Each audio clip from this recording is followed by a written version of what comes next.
You don't need to jump on all the latest wellness trends, and you don't need to spend a bunch of money on expensive products in order to live a healthy lifestyle. So what do you need? In this video, I help you understand what holistic wellness is and how someone might apply the approach of holistic wellness to their lifestyle so that you can start feeling healthier and even start on that healing journey that you might need. Hey guys, I'm Kristen, and I'm about all things holistic wellness for the mind, body, and soul. Timestamps are in the description below. Let's get into it. Let's start with the word holistic. What does it actually mean? Well, it means encompassing the whole of something.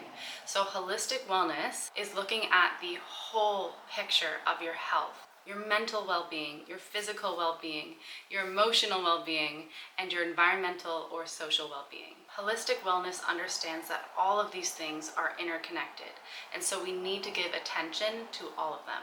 For example, if you're just focusing on your physical health and eating healthy, but you're not also dealing with what's going on inside your head or what's going on emotionally, you're not going to get the best results. Current statistics reveal that 6 out of 10 adult Americans deal with a chronic illness, and 1 in 5 adults deal with mental health issues. So we are sicker than ever, and we are also more disconnected than ever before from ourselves because we're more distracted than ever. So a holistic lifestyle says, let's take a step back and look at the whole picture of our health to see what's going on so that we can become the best versions of ourselves, because no one wants to become one of those statistics. Now, before I get into it and break down each of those 4 components of wellness, I want to share a little bit about my own healing journey, which really started back in 2016, 2017. I noticed that my hair started to become super brittle and was breaking off. I wasn't really able to grow it out anymore.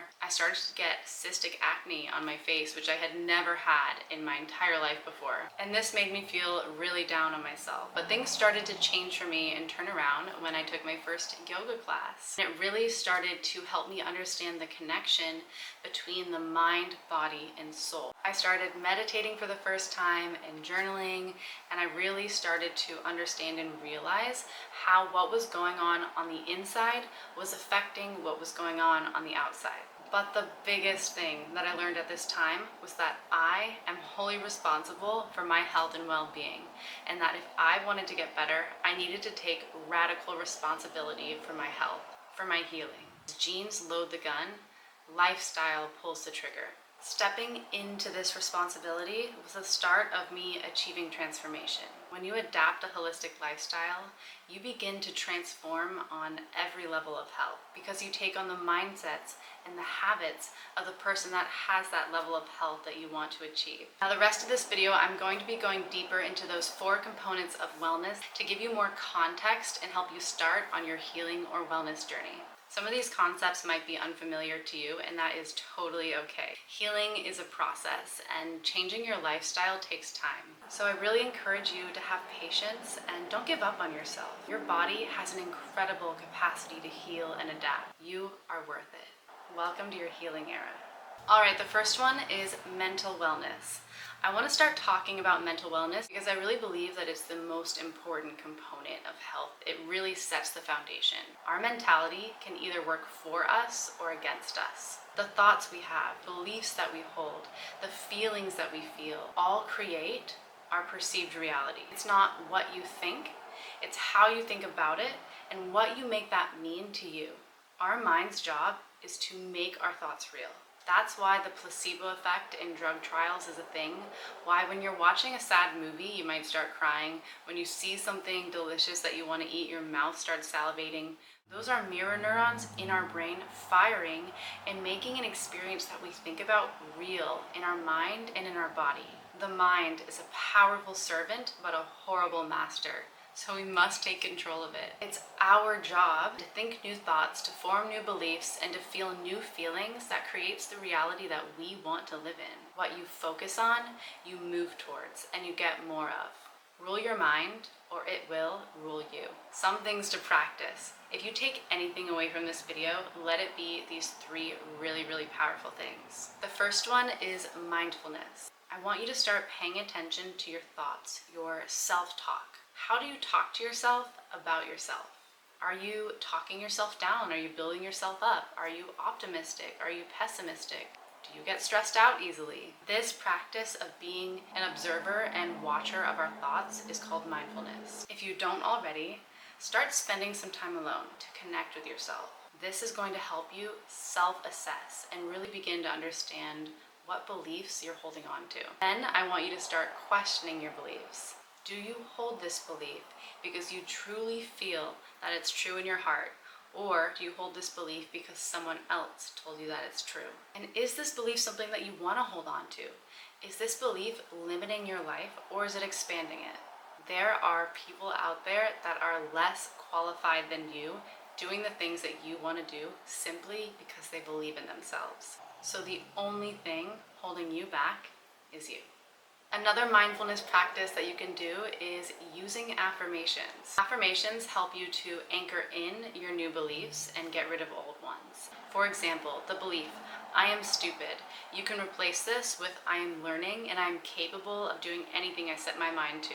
So as soon as you hear yourself thinking that belief in your mind, you want to replace it with the affirmation that's rewriting that old belief. The key to affirmations and really allowing them to work is that when you state them in your head, you need to not only just state it, but you need to feel it in your body, in your heart, that that is true.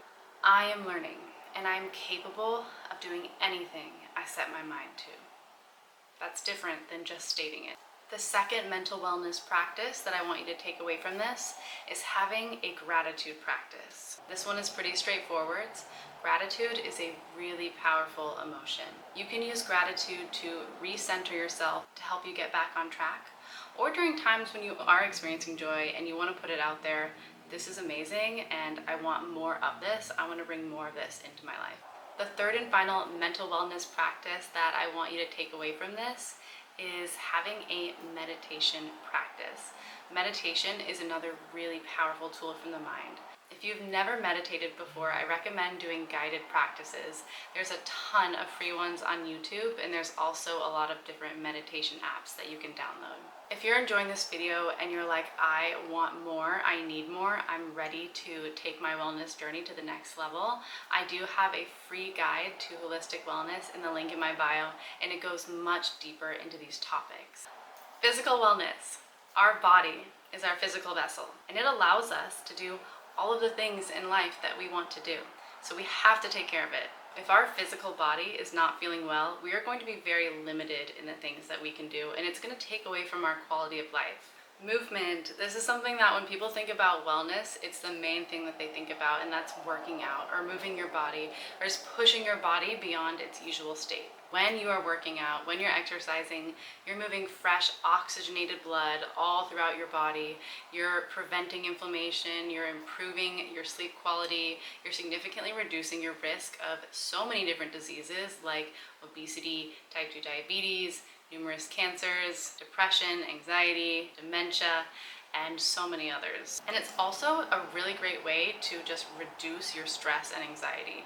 If you're new at working out or just getting regular movement, my recommendation is to try a bunch of different things and figure out what works best for you, what allows you to be able to show up consistently. You can try group classes, you can get an accountability partner, find a friend that wants to start doing this with you. If you have to be budget conscious, there are so many different free workout and yoga videos on YouTube, my favorite platform. It's ideal to move your body every day, but if you need something more defined, then the CDC does recommend at least 30 minutes of movement 5 days a week, or 150 minutes of movement every week. Clean and nutritious eating. Everyone loves food, but did you know it's not just a saying? You are what you eat. What we consume tells our cells what to do. Studies have shown that chemical signals in food can tell your body to either turn on or turn off different gene expressions. I will be honest, the healthiest diet is something that is heavily debated. However, most people will agree that it is one that is minimally processed, nutrient-dense, anti-inflammatory, supportive of a healthy gut microbiome, and importantly, without unnecessary dyes, additives, preservatives, refined sugars, or artificial sweeteners. So I'm talking about real ingredients, not manufactured chemicals. things that you can read off the label and know what they are. With that said, it's important to start reading food labels so that you actually know what you're eating. Low toxin living. The staggering reality is that since the 1970s, over 87,000 chemicals have gained approval for commercial use, of which just over 1,000 have been thoroughly examined for their carcinogenic potential, for example. The purpose of low toxin living is to minimize our exposure to potentially harmful chemicals that could negatively affect our health and cause issues like hormonal imbalances, developmental issues, chronic inflammation, allergies, skin irritations, digestive and respiratory issues, cancers, and so much more. Unfortunately, many conventional cleaning products and personal care products have chemicals that contribute to such health issues. It is up to us as the consumer to be educated and to make informed choices. Moving on to emotional wellness. Our emotional selves is actually a crossway between our mental selves and our physical selves. When we think a thought, we have an emotional response that can bring about physical symptoms. Emotions are just energy in motion, and we need to be aware of this energy and know what to do with it. We are emotional beings, and we tend to make decisions based off of emotion. If we are self-aware and we can recognize emotions when they come up and how they might be influencing our decisions, we can navigate life in a much more balanced way. We can discern our needs and wants from external influences so that we can make the best decisions for ourselves. Emotional intelligence is a really important skill to have.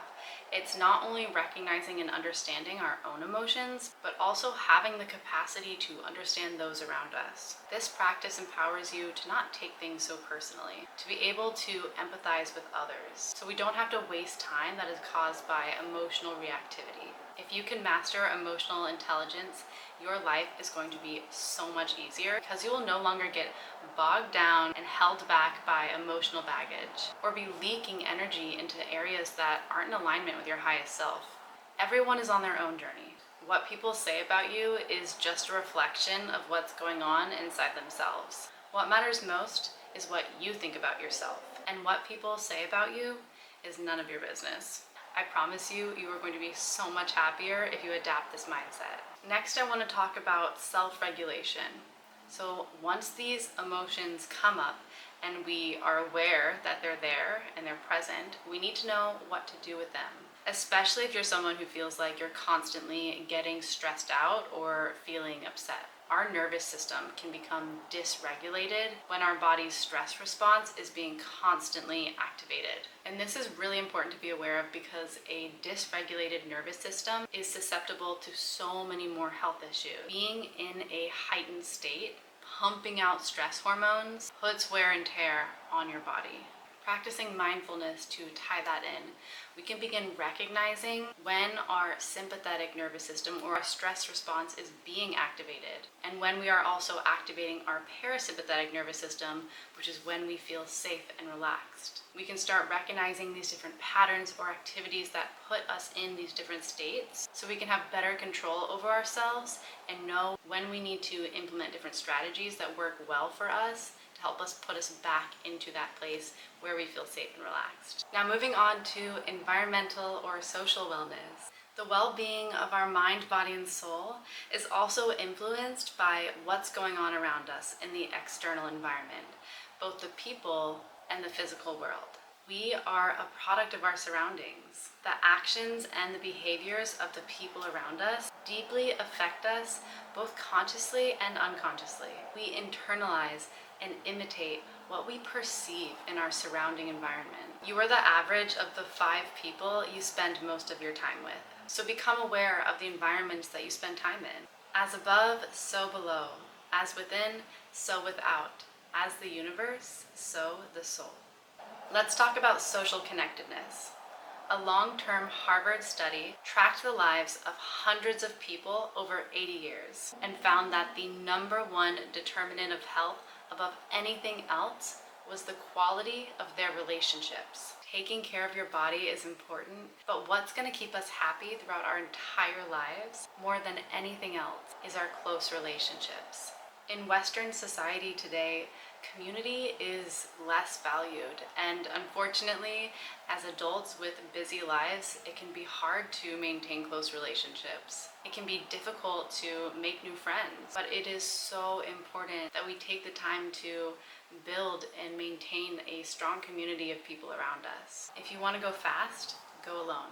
If you want to go far, go together. Spend some time thinking about the people that you're surrounded by and your closest relationships, and question how they might be influencing your beliefs, mindsets, and opinions. Think about if they're influencing you in a positive way or in a negative way. Are they people that you want to be like or not? Now, if you find that people close to you are not people that you want to be like, that doesn't mean that you necessarily have to go and cut everyone out of your life, but you should be aware of the influence that they have on your beliefs and decisions, and start using your discernment when they're not in alignment with you. One of my favorite topics, connecting with nature. The physical environment that we spend time in has a huge influence on our health. Our bodies are more interconnected with nature than most people know, but the average American just spends 7% of their entire lives outdoors. If you've seen my other videos, then you know that connecting with nature has so many different benefits for our health. For example, our body's functions are controlled by electrical signals. When we are exposed to stressors or toxins or pollutants, positive ions called free radicals can build up in our bodies. And a buildup of these positive ions, just to keep it simple, can lead to illness. However, one way to reverse this is by physical contact with the earth, your skin, your feet on the earth. The earth has a negative charge, and research has found that negative ions from the ground are transferred into our bodies to help neutralize those positive ions. This is a practice called grounding or earthing.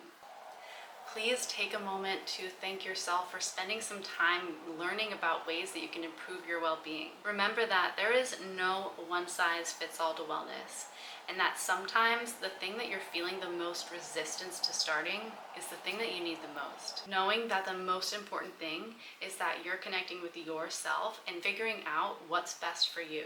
What works well for someone else might not work for you. That's why in Holistic Wellness, we focus on connecting to our own mind, body, and soul, and what you need and what works best for you. Life is also about balance, so we can strive for optimal health, all while still making room for spontaneity and little indulgences. You're gonna have more resilience to obstacles to health because you have a good baseline of health already established. Don't forget to download my free guide to holistic wellness from the link in my bio. And let me know down in the comments if there's a particular topic that you want me to go deeper into. Thanks for watching, and I'll see you next time.